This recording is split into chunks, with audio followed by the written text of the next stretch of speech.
Welcome to the REALL Academy, brought to you each Saturday at 10:30 a.m. Eastern Standard Time by the Systems DoctHers, Dr. Sheka Houston and Dr. Tammy Taylor, best-selling authors, consultants, and speakers of Create and Educate LLC. Create and Educate LLC is an educational consultant and literary firm that provides professional development to schools and community.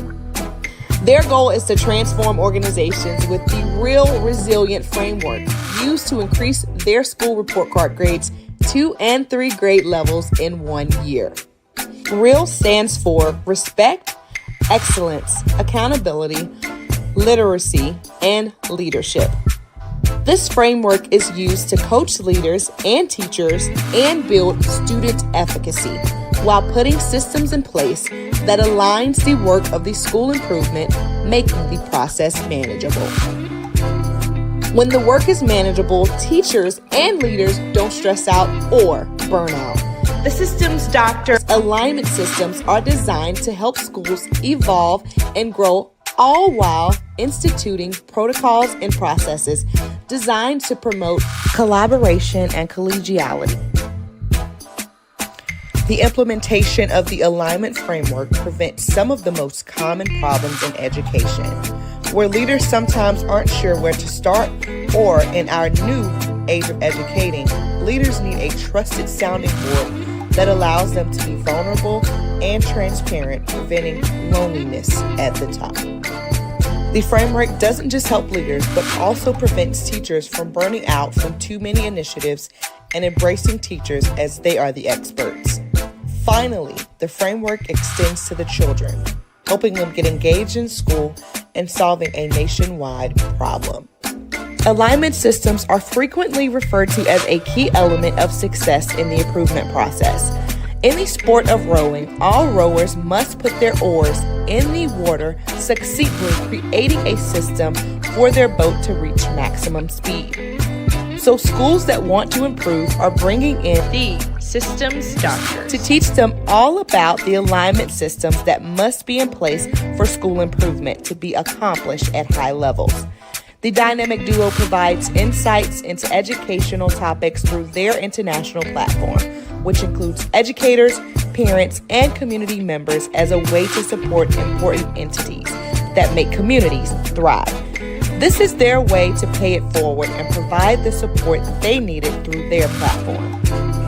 Take a look. People who work with the Systems DoctHers describe them as an excellent and inspiring group of leaders. They get into the weeds of work with leaders through their TrustMate Institute that you should contact them about today by filling out the contact form on their website.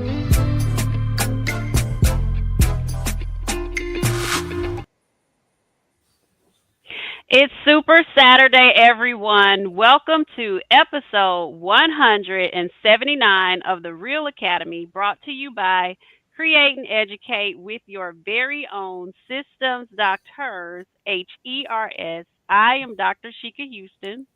And I am Dr. Tammy Taylor. Good morning, Sheka. Hey, everybody. Good morning. Each week, your Systems DoctHers bring you information that we hope is helpful to your educational journey, and we do this to pay it forward as we have become what we needed in leadership, and that is experienced collaborative support.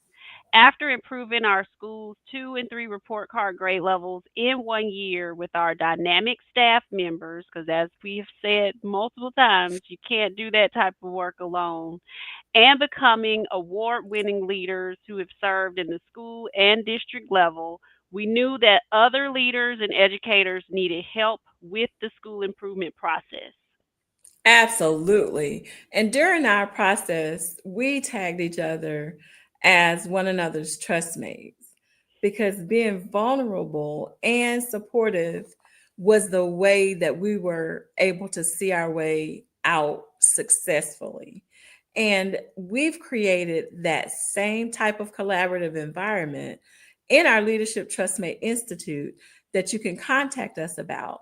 We provide support for every level from elementary to secondary through what we call self selected coaching. Most definitely. So contact us through our website. It will show on the screen in just a moment and fill out that contact form. We will get in touch with you and get you the information that you need. But this is the time that we need for you to like, share, subscribe, send the stars, make all of the comments, do all of the things that the platforms do to help us get these algorithms going and get this information out to everyone that it needs to go to. Yes, each episode airs every Saturday as a part of our live stream network, the Fantastic Four. And Principal Sean Hurt is on at 10 a.m. I'm sure he was on this Saturday morning that you all are watching and did a phenomenal job in 30 with the REALL Academy with us here at Create and Educate. And then at 10:55, the leaders, mentor, and the GOAT AP and New Principals Academy with Principal Kafele, and then Sunday evenings with the PGP podcast with Dr. Moreno and Principal Josh Tovar.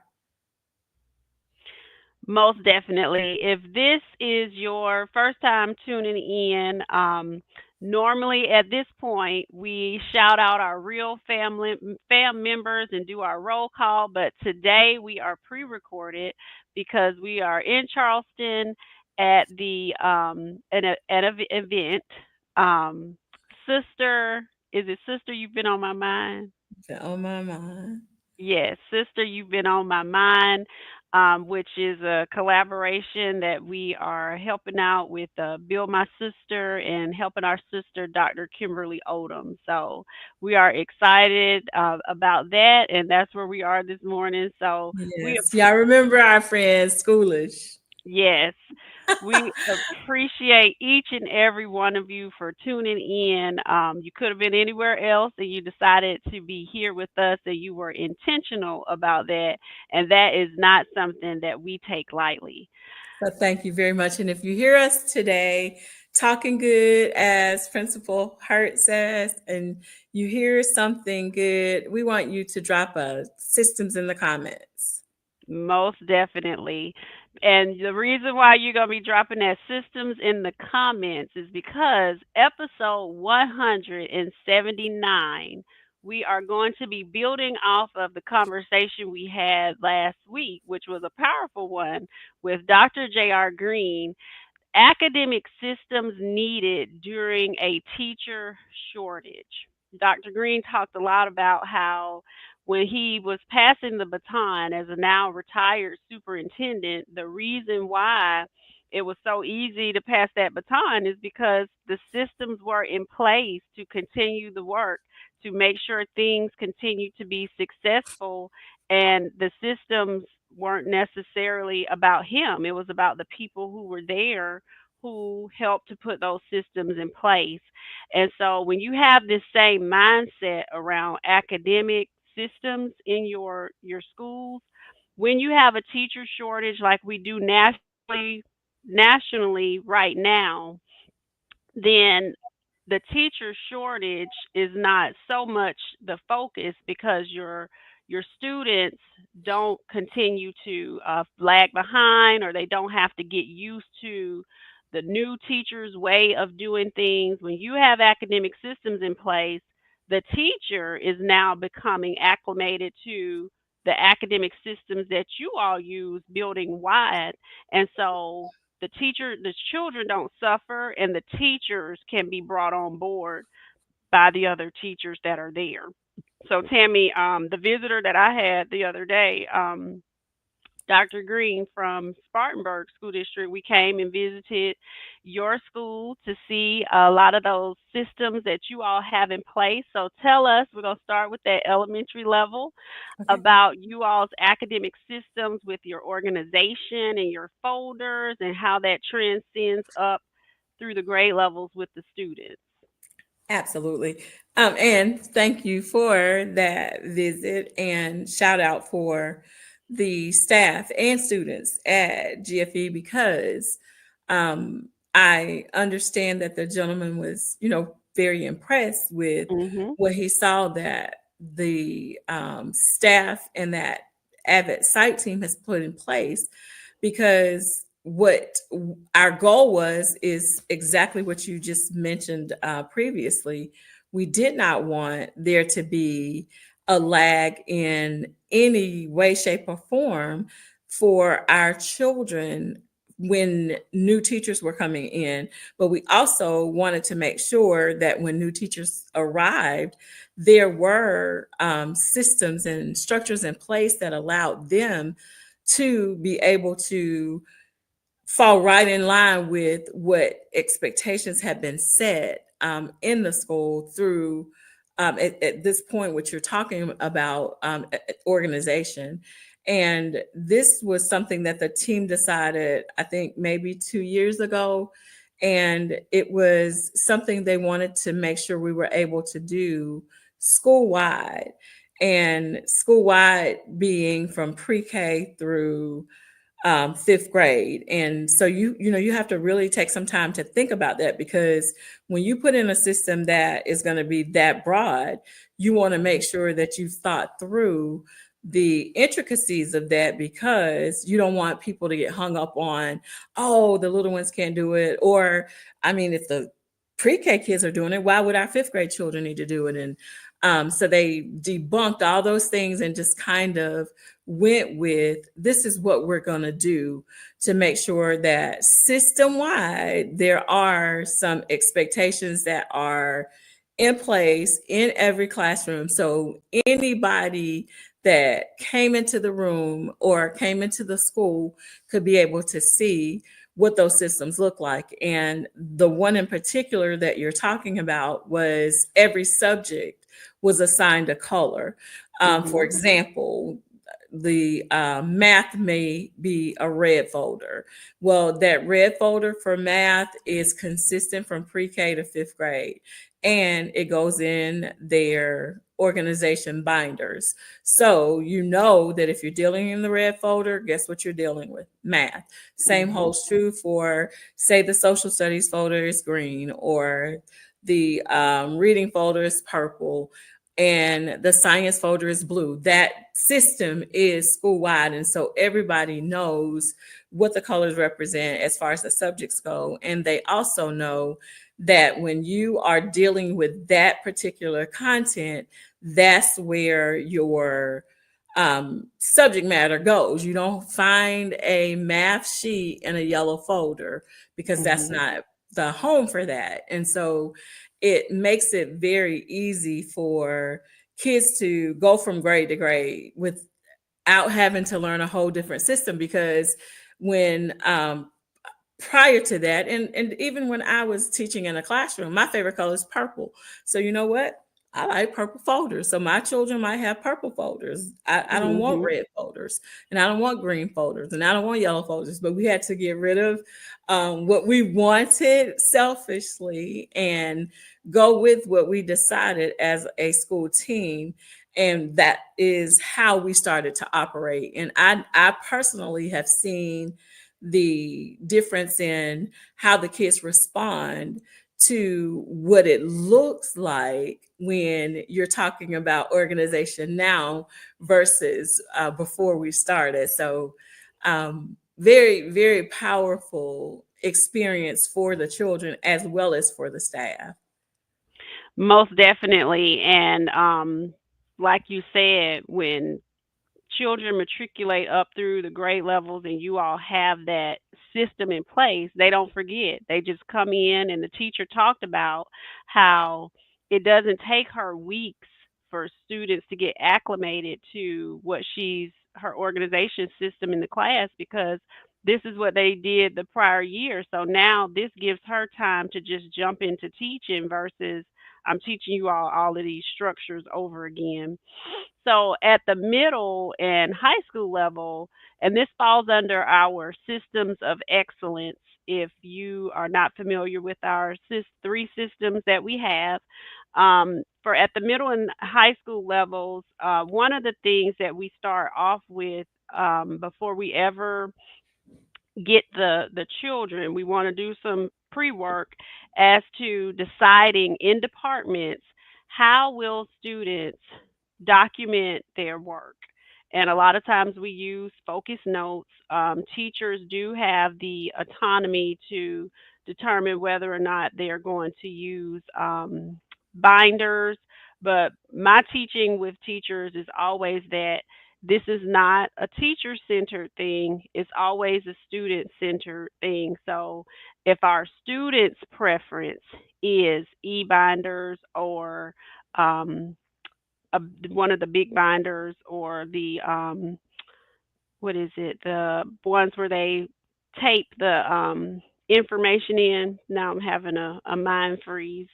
It'll come to me. Interactive notebooks. Interactive notebooks, yes, they can, use those. And a lot of times in our science classes, that is what they decide to use. But we have to decide by department what does it look like to think, write, and read like a scientist, a historian, a mathematician, and in English, we have to decide what those academic structures will look like for each of those things. So we have to determine what that looks like in our classrooms.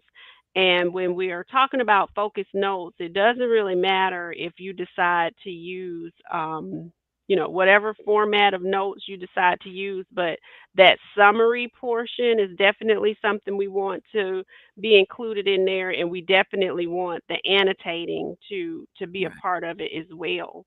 So the organization, also knowing how to process what you have written, the notes that you've taken, and going back to revisit those notes is the whole point of knowing how to annotate and summarizing those academic systems being put into place and students learning them at the middle level, and they take that with them up through the high school level, just teaches them how to be successful in any class no matter what teacher they have. And so as Mhm. you have teachers who may matriculate in and out for whatever reason, it could be because you're small and rural like us, and it's hard to keep people in your area because you have other competing factors outside of your area, or if you have large populations of international teachers who are only allowed to stay with you a certain number of years, and then you have to retrain new people. Your children or your students are not suffering, they are still getting high quality systems of excellence and high expectations. And when the new teachers come, we're telling them this is how we do business here, not that students are learning 15 different ways to do something or six different ways to do something to write my reading strategies all differently in each subject area and by each teacher. There is a more succinct system in place, and we call these systems of excellence, which are really academic systems that are being put in place for students. You are so correct, Sheka. And I think that one of the things that is so incredible about having those academic systems in place is for us, it has changed the interview process for how people come on board. Because Mm. during the interview process now, um, rather than standard generic questions that typically get asked in interviews, these phenomenal people who are thinking about who they're bringing on their team are asking questions that get to the heart of the system and how you feel about coming into a situation where your team has already outlined for you exactly what the colors of your folder system in your classroom is going to be. And you would not believe the number of people who sometimes just seems like they're taken aback by that. Like, Oh, well, I've never thought about that. Like, I don't know. I don't know how I would feel if that was how things were set up. And it's Mhm. not a trick question. It's just kind of a reality check of this is like you said, how we do business here. Right. And if it's someone who the team really has a good connection with and they feel good about the interview process, they'll just lay out for them like this is why we asked the question.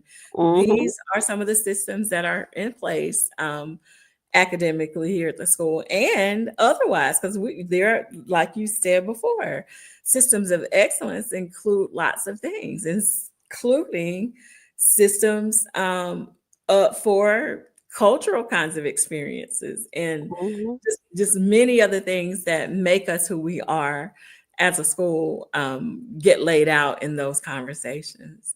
Most definitely. I'm glad you brought up that interview process because that lets everyone know, well, are they going to be a good fit for the team? Are they going to be people who are coachable and who can be brought into the system that we already have in place? Because, that positive peer pressure from the rest of the team is something that actually speaks to the culture at your school. It actually is the culture because this is our behaviors, our practices. This is how we do business, and you got to come and fit into what we already have. So I love that. Um, the other thing that I like to see happen, and if you're an avid school, a lot of these Avid strategies fits right into this and fall right in line. Seeing the matriculation from vertical articulation, as you talked about when students go up in grade level. So at the sixth grade level, seventh grade level, eighth grade level, you can bring sample notes of, well, this is what it looks like to take notes, focus notes in sixth grade. But when they progress in this same department in seventh grade, this is an exemplar of what that should look like. And when they get to eighth grade, this is what it should look like. So you should see a progression upward as to what students are able to do as far as their level of rigor. So Mhm. making sure that you're adding that progression in is also very important as well. Did you have anything else to add before we end, Tammy? Only that the other system that your visitors seem to be very, and it's Dr. Griffin, was it? Dr. Green. Dr. Green Mhm. was so he seemed to have been impressed by, which goes along with our systems, an academic system, is that deliberate, intentional plan for professional development. Mhm. And that's something that also I think is an important aspect of making sure that everybody in the school is on the same page. And you can only achieve that by ensuring that the strategy means the same thing to everyone. And that's again by creating those opportunities to share school wide professional development strategies for everybody. Most definitely. And I love how she had taken complete ownership of that.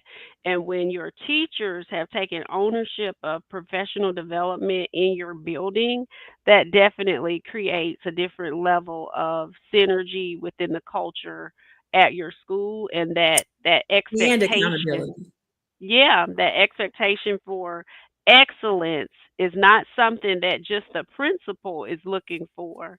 It is something that the team is cultivating. So that For takes sure. it to a whole different ball game. Definitely. So we hope that you have gotten something from this episode that you can use. If these are strategies that you would like to implement further or, spell out further, this is the type of work that we do with leadership teams in schools and also teachers and departments. So again, that website you can contact us on. It's in all of the pages in our bios in every platform that we're on. So thank you all for joining us. I'm going to remove these banners so that we can get ready to close out. Make sure that you hop over to Principal Kafele's page next, and we will see you next Saturday, same place, same time. Thank you all.